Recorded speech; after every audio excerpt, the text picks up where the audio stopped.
नमस्कार। एक बार फिर आप सबका बहुत-बहुत स्वागत है इस चैनल में और हम कंटिन्यू कर रहे हैं बीपीएससी के previous year questions video series के साथ, जिसमें कि हमने पहले एंशिएंट हिस्ट्री, मिडीवल हिस्ट्री और मॉडर्न हिस्ट्री के 3 पार्ट्स को कंप्लीट किया है। आज हम चौथे मॉडर्न हिस्ट्री के चौथे पार्ट को कवर करेंगे। इसके अलावा हमने इंडियन ज्योग्राफी का पार्ट 1 भी कंप्लीट किया है। तो बिना अपना समय गँवाए चलिए शुरू करते हैं। Question why did Mahatma Gandhi supported the Khilafat movement? Mahatma Gandhi ji ने खिलाफत मूवमेंट को क्यों सपोर्ट किया था? The correct answer is option B. Gandhi ji जो चाहते थे वो इंडियन मुस्लिम्स को यूनाइट करना चाहते थे ब्रिटिशर्स के खिलाफ, राइट? जो अलग अलग रिलीजन के लोग थे, बटे हुए थे, जो पर्टिकुलरली मुस्लिम्स, तो उनको यूनाइट करने के लिए, ताकि एक साथ मिलकर सब ब्रिटिशर्स को अपोज कर सके, इसलिए गांधी जी ने खिलाफत मूवमेंट को सपोर्ट किया था, ताकि मुस्लिम्स का सपोर्ट नॉन कॉपरेशन मूवमेंट में पाया जाए। Which event served as a catalyst for the Khilafat movement? किस इवेंट ने कैटलिस्ट के तौर पे काम किया था खिलाफत मूवमेंट के दौरान, खिलाफत मूवमेंट को और ज़्यादा प्रोवोक करने में या और ज़्यादा इंस्टिगेट करने में? तो the correct answer is option A, treaty of Versailles. तो फर्स्ट वर्ल्ड वॉर के दौरान जो ऑटोमन एम्पायर था वो सेंट्रल पावर्स का पार्ट था। सेंट्रल पावर्स में कौन कौन थे? जर्मनी, इटली के। और वो एलाइड पावर्स के से जब वॉर हार जाते हैं, उसके बाद ट्रीटी ऑफ वर्सलीज को इम्पोज किया जाता है। और उसके ट्रीटी ऑफ वर्सलीज के दौरान मीन्स ऑटो जो कैलिफ था, ऑटोमन एम्पायर का जो रूलर था, कैलिफ जिसको बोलते थे, उसके पावर्स को सीवियरली कर्टेल किया था, मीन्स उसके पावर को घटाया जाता है बहुत ज़्यादा। तो दैट इज़ द रीज़न जो ट्रीटी ऑफ वर्सलीज ने एक कैटलिस्ट के तौर पे काम किया था खिलाफत मूवमेंट में, जिससे कि जो मुस्लिम लोग थे कैलिफ को एक मीन्स काफ़ी इंपॉर्टेंस देते थे। पूरी दुनिया के जो मुस्लिम्स थे वो कैलिफ को काफ़ी ज़्यादा इंपॉर्टेंस देते थे। और जब उसके पावर को कर्टेल किया गया तो उसको, जो मुस्लिम्स थे पूरे वर्ल्ड वाइड, उनको बहुत ज़्यादा चोट, उनके सेंटिमेंट्स को बहुत ज़्यादा चोट पहुँची, जिससे उन्होंने उस और ज़्यादा बगावत की। ओके, तो the correct answer is option A. Moplah rebellion in 1921 was an offshoot of. Moplah rebellion 1921 में जो हुआ था, जो कि मालाबार कोस्ट में हुआ था, केरला में, वो किसका ऑफशूट था? So the correct answer is option A, Khilafat movement का एक ऑफशूट था Moplah rebellion that happened in 1921। Okay, who led the farmers in Bihar during the non cooperation movement? असहयोग आंदोलन के दौरान जो बिहार में किसानों का नेतृत्व कौन कर रहे थे? The correct answer is option B, Swami Vidyanand जो थे, उन्होंने किसानों का नेतृत्व किया था असहयोग आंदोलन के दौरान, नॉन कोऑपरेशन मूवमेंट के दौरान। Okay, the non cooperation movement was started in, non cooperation movement किस ईयर में शुरू हुआ था? The correct answer is option C, 1920 में नॉन कोऑपरेशन मूवमेंट को स्टार्ट किया गया था, right? Gandhi ji launch the non cooperation movement in, Gandhi ji ने किस वर्ष नॉन कोऑपरेशन मूवमेंट को लॉन्च किया था? The correct answer is option A, 1920 में महात्मा गांधी जी ने नॉन कोऑपरेशन मूवमेंट को लॉन्च किया था। फॉर्मली 1 अगस्त 1920 को लॉन्च किया गया था इसको। Okay, in which area was Rahul Sankirtan active in non cooperation movement of 1920? किस एरिया में जो राहुल संकीर्तन जो थे वो किस क्षेत्र में असहयोग आंदोलन जो 1920 में होता उसके दौरान एक्टिव थे? मीन्स राहुल संकीर्तन जो थे वो किस क्षेत्र से एक्टिव थे, उनका रीजन क्या था असहयोग आंदोलन में? Correct answer is option B, option A, Chhapra से एक्टिव थे राहुल संकीर्तन। ओके, उनका ओरिजिनल नाम था केदारनाथ पांडे, जिन्होंने छपरा में नॉन कोऑपरेशन मूवमेंट को लीड किया था। ओके, उनके अलावा और लोकल लीडर्स थे, और भी लोकल लीडर्स जैसे नागनारायण थे, उन्होंने भी लीड किया था। ठीक है, after which incident Mahatma Gandhi had called non cooperation movement as his Himalayan murder? किस इंसिडेंट के बाद महात्मा गांधी जी ने अपना जो असहयोग आंदोलन जिन्होंने लॉन्च किया था उसको एक हिमालयन ब्लंडर कहा? The correct answer is option A, Chauri Chaura incident के बाद उन्होंने नॉन कोऑपरेशन मूवमेंट को हिमालयन ब्लंडर कहा था। चौरी चौरा इंसिडेंट में क्या हुआ था? अ, एक मॉब थी, मीन्स लोगों की भीड़ ने, गुस्साए हुए लोगों की भीड़ ने एक पुलिस स्टेशन को आग लगा थी, जिसमें कि 27 पुलिस वाले जल के मर गए थे। ओके, ये इवेंट हुआ था फरवरी 1922 में, जिसके बाद महात्मा गांधी जी ने नॉन कोऑपरेशन मूवमेंट को बंद कर दिया था और इसको बाद में हिमालयन ब्लंडर का नाम दिया। The non cooperation movement was suspended, किस किस वर्ष में या किस ईयर में नॉन कोऑपरेशन मूवमेंट को सस्पेंड किया गया था? The correct answer is option B, in 1922, फरवरी 1922 में महात्मा गांधी ने नॉन कोऑपरेशन मूवमेंट को सस्पेंड कर दिया था after after Chauri Chaura incidents. Okay, who left Patna College during the non-cooperation movement with only 20 days left for his examination? कौन से ऐसे व्यक्ति थे जिन्होंने अपना कॉलेज जो था पटना कॉलेज उसको छोड़ दिया था नॉन कोऑपरेशन मूवमेंट के दौरान, जबकि सिर्फ उनके परीक्षा के या फिर उनके एग्जामिनेशन के सिर्फ और सिर्फ 20 दिन ही बचे थे। तो the correct answer is option A. Option C, Shri Jayaprakash Narayan ji जो थे उन्होंने 20 दिन रहते हुए अपने कॉलेज को छोड़ दिया। 20 दिन एग्जाम के बचे हुए थे, तब उन्होंने अपने कॉलेज को छोड़ दिया था नॉन कोऑपरेशन मूवमेंट के दौरान। Okay. One of the prevailing beliefs in Bihar during the non-cooperation movement of 1920-22 was that he would win because Gandhi was। एक बहुत ही पॉपुलर लोगों के बीच ये बिलीफ था, आस्था थी कि जो असहयोग आंदोलन 1920-22 के बीच के दौरान उनको ये लगता था कि जो गांधी जी हैं वो जीतेंगे ही। वो क्यों? गांधी जी को ऐसा, उनको जो बिहार के लोग हैं उनको ऐसा क्यों लगता था कि गांधी जी जो है वो जीतेंगे? तो वो गांधी को एपिटोम ऑफ रिलीजन या धर्म मीन्स आप कहते हैं ना कि एक श्रेष्ठ व्यक्ति जो धर्म को फॉलो करता है। So the correct answer option है।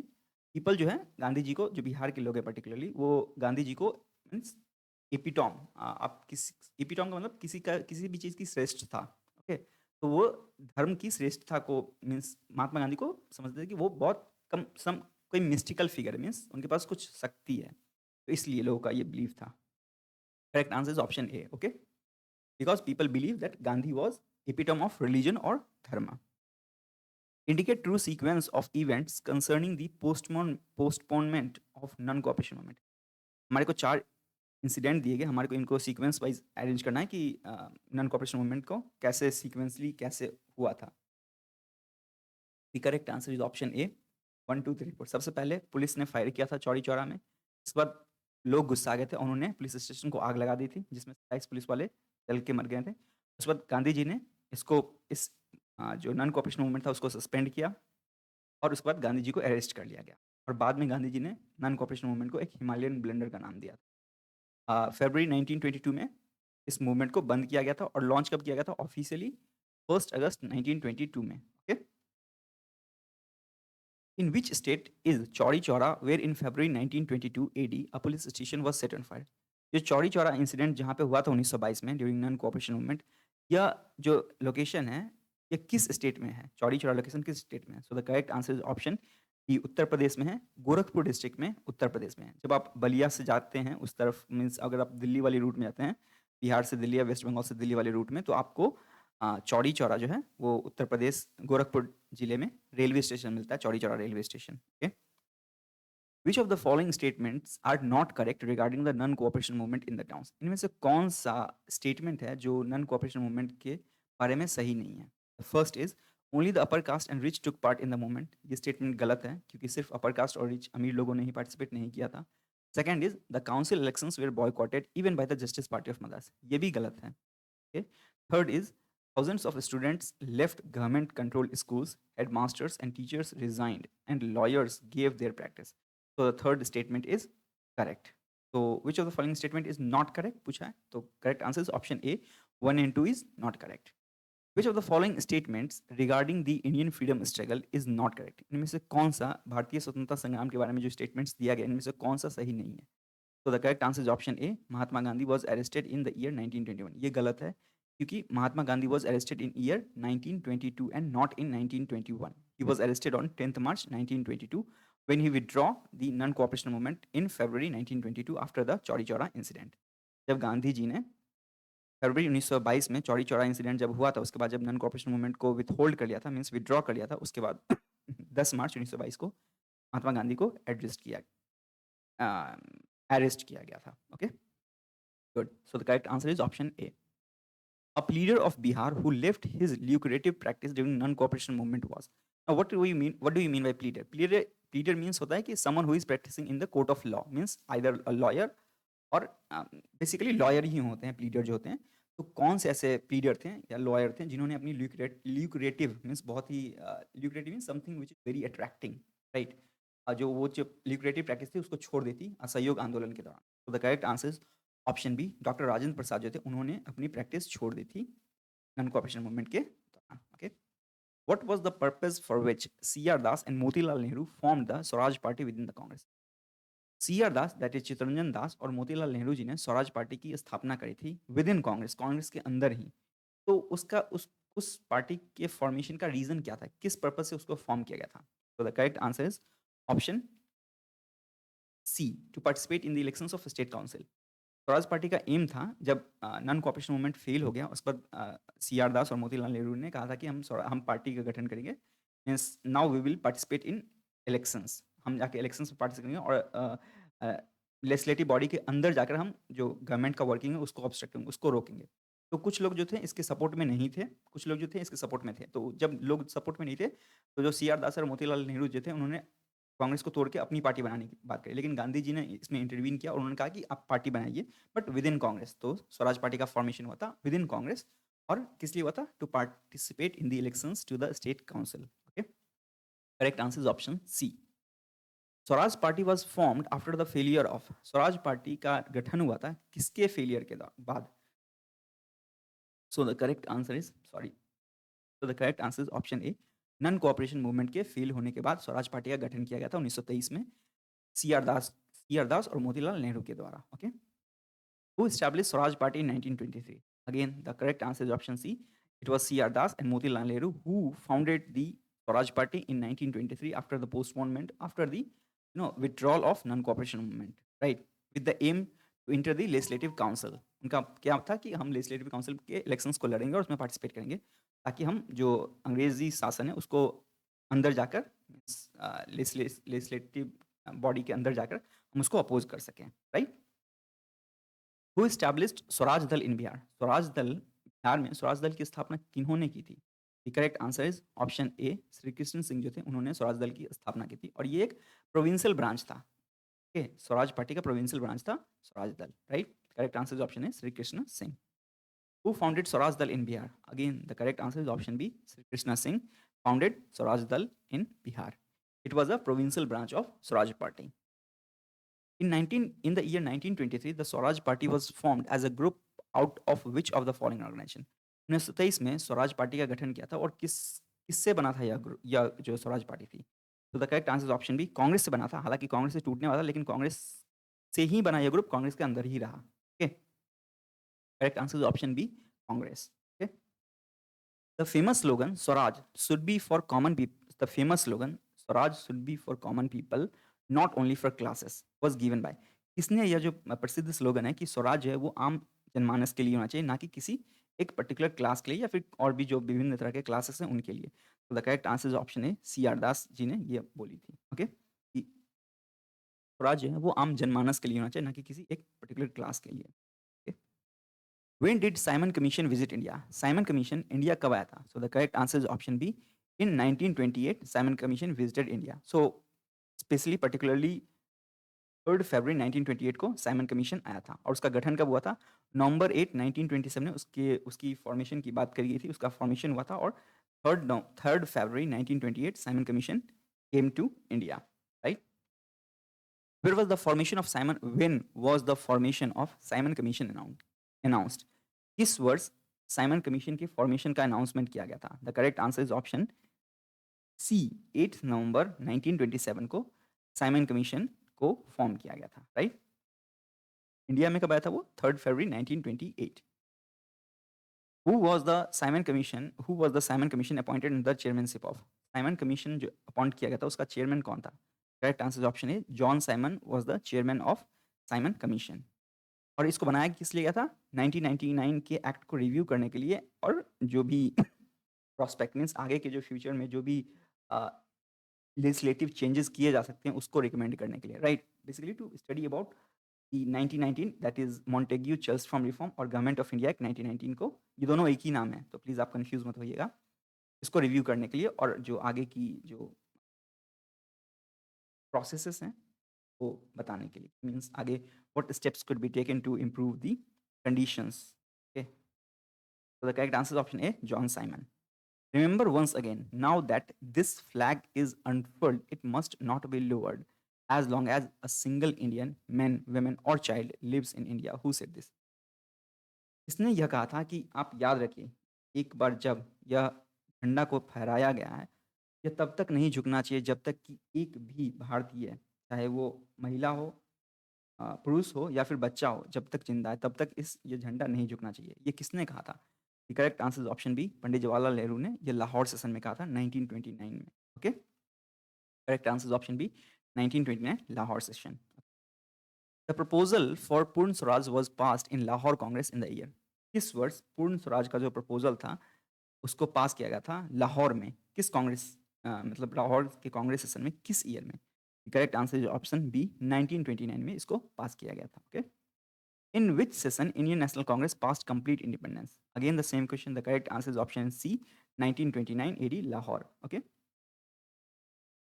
which day was declared as Purna Swaraj day by the Indian National Congress? किस दिवस को या किस दिन को पूर्ण स्वराज डे के तौर पे सेलिब्रेट किया जाना था? मीन्स उन्होंने जो कांग्रेस, इंडियन नेशनल कांग्रेस था, उन्होंने डिक्लेयर करा कि हाँ, हम इस दिन से पूर्ण स्वराज डे को सेलिब्रेट करना शुरू करेंगे। वो दिन कौन सा था? द करेक्ट आंसर ऑप्शन ए, 26 जनवरी 1930 को पूर्ण स्वराज डे या फिर डे ऑफ कंप्लीट इंडिपेंडेंस के तौर पे सेलिब्रेट किया। मीन्स उन्होंने इंडियन नेशनल कांग्रेस ने डिक्लेयर किया कि हम 26 जनवरी 1930 को पूर्ण स्वराज डे या पूर्ण means independence day, day of complete independence हम सेलिब्रेट करेंगे। Who was the president of Indian national Congress session held in Lahore in the year 1929? 1929 में जो इंडियन नेशनल कांग्रेस का जो सेशन हुआ था लाहौर में, उसके प्रेसिडेंट कौन थे? The correct answer is option C, Jawaharlal Nehru was the president. और वहीं पे हमारे को पूर्ण स्वराज रिजोल्यूशन पास किया गया था। 26 जनवरी 1930 को कहा था कि हम इसको डे ऑफ इंडिपेंडेंस सेलिब्रेट करेंगे, मीन्स पूर्ण स्वराज दिवस। Okay, correct answer is option C. Who raise the flag of independence at the Congress session of 1929? 1929 के कांग्रेस सेशन में किसने तिरंगा, आज़ादी का तिरंगा फहराया था या उठाया था कह लीजिए? तो उस 1929 के कांग्रेस सेशन के प्रेसिडेंट कौन थे? Pandit Jawaharlal Nehru. The correct answer is Pandit Jawaharlal Nehru ने ही आज़ादी का झंडा उठाया था कांग्रेस सेशन 1929 में। दांडी मार्च वाज अंडरटेकन इन, किस वर्ष दांडी मार्च मार्च महात्मा गांधी जी ने किया था? Correct answer is option D, 1930 में साबरमती आश्रम से एक फेमस कोस्टल टाउन और विलेज, नॉट टाउन, विलेज, उसका नाम दांडी था, वहाँ तक गांधी जी ने वहाँ से साबरमती आश्रम से दांडी तक गांधी जी पैदल चले थे। ठीक है, जो कि आज के नवसारी डिस्ट्रिक्ट में है दांडी। 241 माइल्स चले थे और वहाँ जाने के बाद दांडी पहुँचने के बाद गांधी जी ने शॉर्ट लॉ को तोड़ा था, जिसके बाद पूरे देश भर में सिविल डिसओबीडियंस मूवमेंट का स्टार्ट हुआ था। सिविल डिसओबीडियंस मूवमेंट स्टार्ट हुआ था। Correct answer is option D, Dandi march was taken in 1930। For how many days did Dandi march last? कितने दिनों तक दांडी मार्च चला था? The correct answer is option C, 24 days तक दांडी मार्च जो है वो चला था। Okay, where did Mahatma Gandhi start the civil disobedience movement in 1930? 1930 में महात्मा गांधी जी ने सविनय अवज्ञा आंदोलन कहाँ शुरू किया था? Civil disobedience means with all humility and you know, civil disobedience means सविनय अवज्ञा means with all humility. I am कैसे कहूँ कि मैं पूरी आदर के साथ जो आपने बनाया है रूल्स, मैं उसको वायलेट कर रहा हूँ। समझ रहे हो हाउ कितना विरोधाभासा है, कितना विरोधाभास है इसमें। Okay, so where did Mahatma Gandhi start the civil disobedience movement in 1930? Correct answer is option D, Sabarmati Ashram से महात्मा गांधी जी ने स्टार्ट किया था civil disobedience movement in 1930। The famous Dandi March led by Mahatma Gandhi during the civil disobedience movement covered a distance of approximately, जो बहुत ही प्रसिद्ध डांडी मार्च था जो कि शुरू किया गया था महात्मा गांधी जी के द्वारा, जिससे शुरुआत हुई थी सिविल डिसओबीडियंस मूवमेंट की, उसने कितना डिस्टेंस कवर किया था? The correct answer option A, 241 miles, और किलोमीटर में 386 kilometre, right, from Dandi, from Sabarmati to Dandi. During the salt satyagraha in Bihar, along with making salt, people protested against the government by opposing which taxes?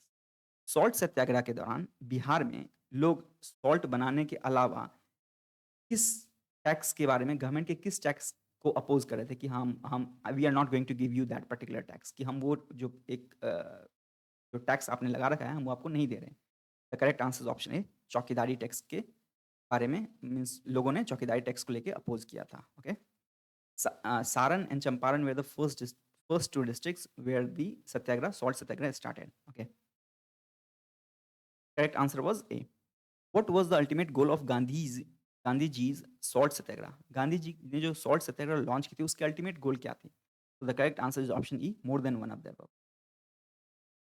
Repeal of salt laws, true. B, curtailment of government's power, this is also true. Economic relief to the common people, this is also true.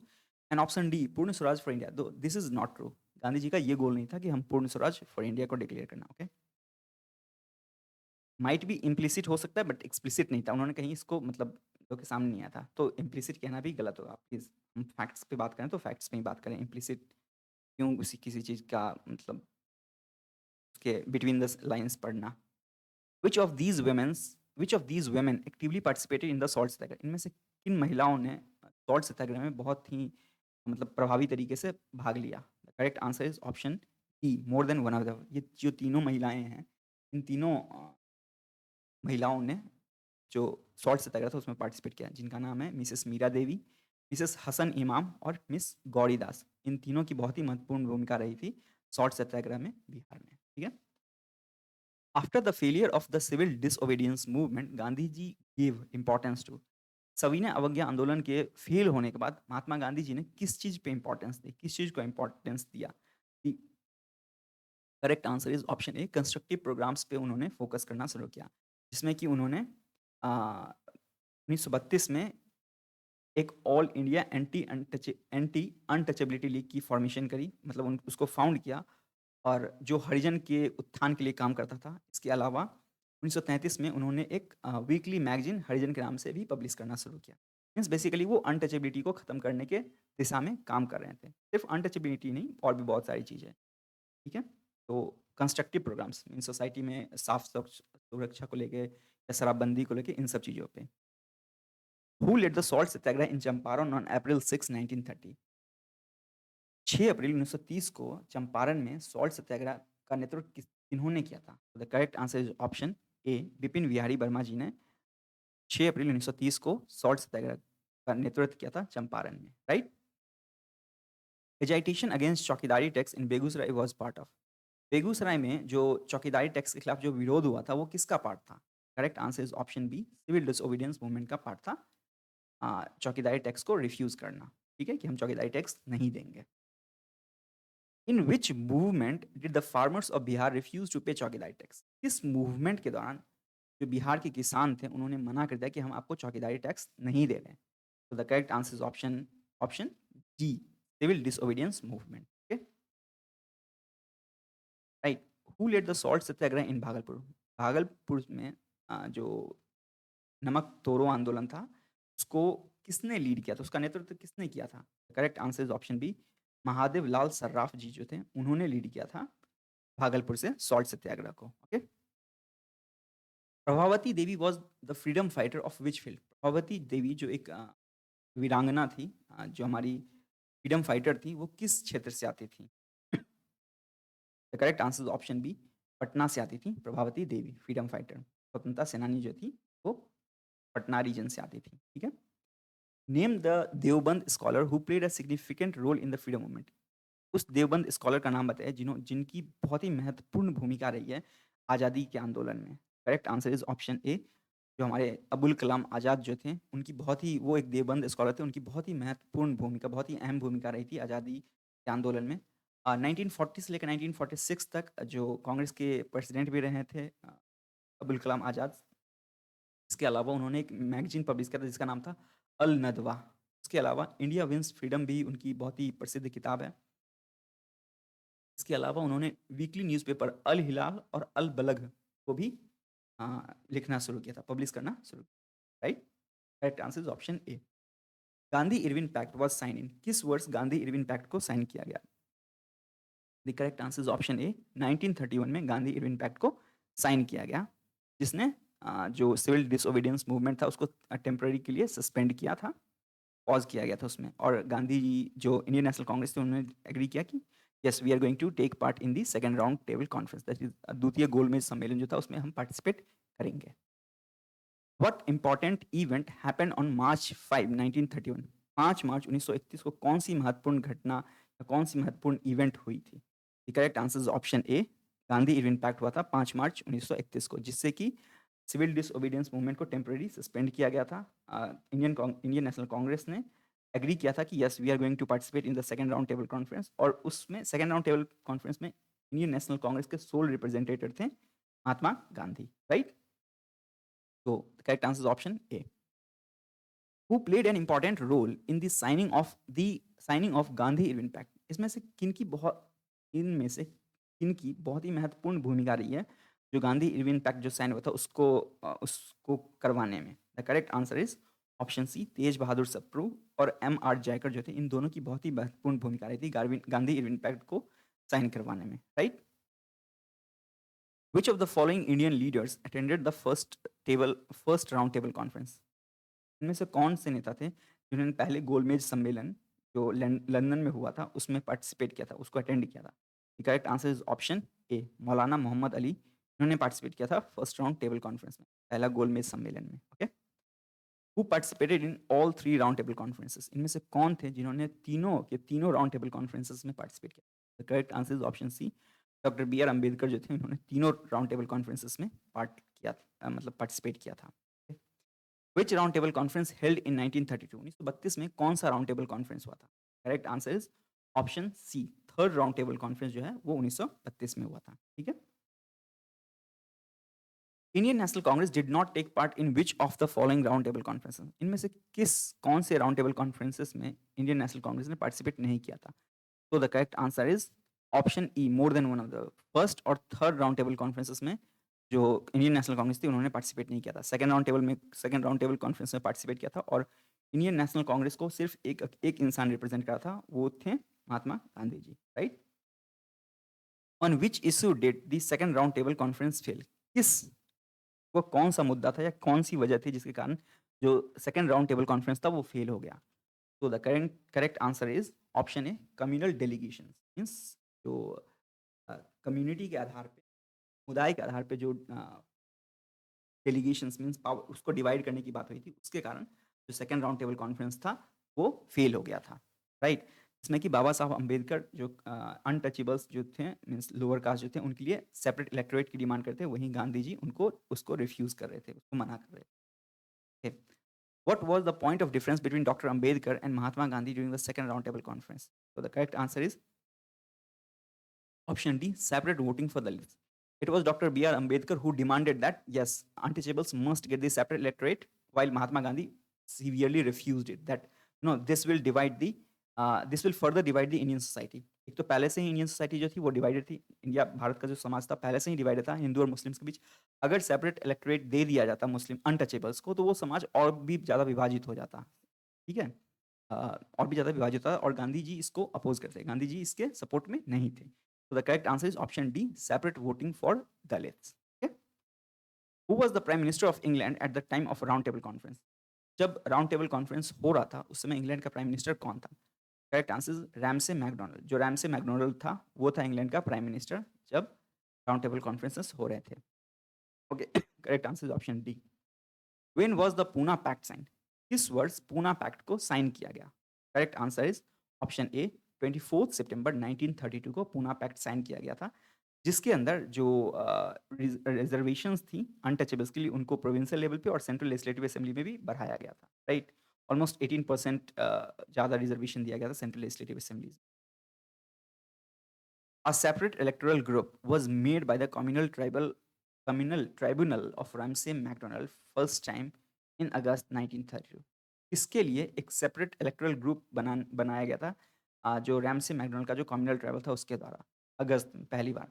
Correct answer option D, untouchables के लिए ये किया गया था। Okay, in which year was the Congress socialist party form? किस वर्ष Congress socialist party का गठन हुआ था या का निर्माण हुआ था या फिर वो अस्तित्व में आया था? The correct answer is option A, 1934 में कांग्रेस सोशलिस्ट पार्टी का गठन हुआ था।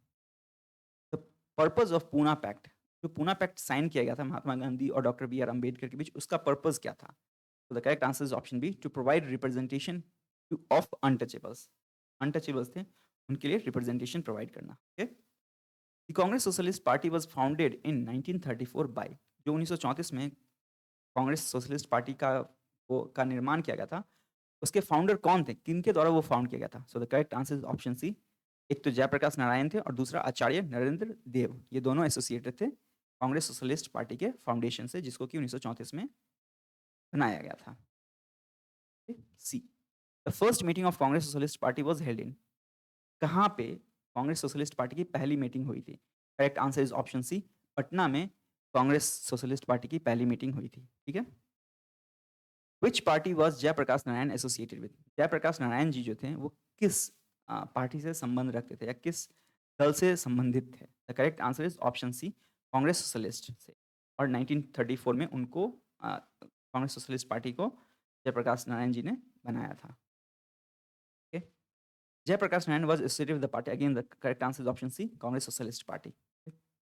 Bihar Socialist party was founded by, Bihar Socialist Party को किसने फाउंड किया था? Correct answer option A, Jayaprakash sorry हाँ, ऑप्शन ए, जयप्रकाश नारायण जी ने फाउंड किया था बिहार सोशलिस्ट पार्टी को अलोंग विथ फूलन प्रसाद वर्मा। फूलन प्रसाद वर्मा जो थे उनका भी बहुत ही इंपॉर्टेंट रोल था बिहार सोशलिस्ट पार्टी को फाउंड करने में, और with the help of Jayaprakash Narayan in 1931। okay? Who formed Bihar Socialist Party in 1931? The correct answer is option A. फूलन प्रसाद वर्मा जी ने 1931 में बिहार सोशलिस्ट पार्टी को फॉर्म किया था along with the help of Jayaprakash Narayan. Jayaprakash Narayan के सहयोग से इन्होंने बनाया था। Okay, correct answer is option A, right. Who is known as Loknayak? किनको लोकनायक के तौर पे जाना जाता है? The correct answer is option C, Jayaprakash Narayan ji को लोकनायक के तौर पे जाना जाता है। ओके, जयप्रकाश दिवस वॉज सेलिब्रेटेड इन, जयप्रकाश दिवस किस और कब सेलिब्रेट किया गया? Correct answer is option D, अप्रैल 1946 में, जब उनको जेल से रिहा किया गया तब अप्रैल 1946 में जयप्रकाश डे को सेलिब्रेट किया गया था, right. The provincial governments were constituted under the act of, जो प्रोविंशियल गवर्नमेंट्स जो थे, जो अलग अलग प्रोविंसेस में जो सरकारें बनी थी, उनको किस एक्ट के अंदर बनाया गया था? The correct answer is government of India act 1935। Option A is correct, right. In which working committee did the Congress adopt the policy of abolishing land ownership? किस कांग्रेस वर्किंग कमेटी में यह फैसला लिया गया था जो लैंड ओनरशिप है उसकी उस पॉलिसी को एबॉलिश किया जाएगा? Correct answer is option A, 1937। Working committee 1937 में अडॉप्ट की गई थी policy of abolishing land ownership, right. Who among the following was the first governor of Bihar? इनमें से कौन सा जो बिहार का पहला गवर्नर था? Correct answer is James David Sifton जो था वो बिहार का पहला गवर्नर बना था। Okay, James David Sifton. Okay, who was elected the president of Indian national Congress in 1938? 1938 में इंडियन नेशनल कांग्रेस का प्रेसिडेंट किसको सेलेक्ट किया गया था? The correct answer is the correct answer is option B, Subhash Chandra Bose को 1938 में इंडियन नेशनल कांग्रेस का प्रेसिडेंट सेलेक्ट किया गया था, right. Option B is the correct. The purpose of Butler Committee in 1927, the purpose of Butler Committee in 1927 is, जो 1927 में Buttler commission का गठन हुआ था उसको उसको किसने बनाया था? So the correct answer is the purpose was to look over the to improve the relationship between Indian provinces and the crown। जो इंडियन प्रोविंसेस थे और जो क्राउन थी, जो ब्रिटिश क्राउन थी, उसके बीच के रिलेशनशिप को इम्प्रूव करना उसका मेन पर्पस था। ओके, तो all India state people's conference was set up, जो all India state people's conference था उसको किस वर्ष स्थापित किया गया था? So the correct answer is option C, 1927 में all India state people's conference को बनाया गया था। Okay, then so then we will wrap up for now, and whatever questions left we will continue in the next class. So thank you so much and have a great day ahead. Thank you so much.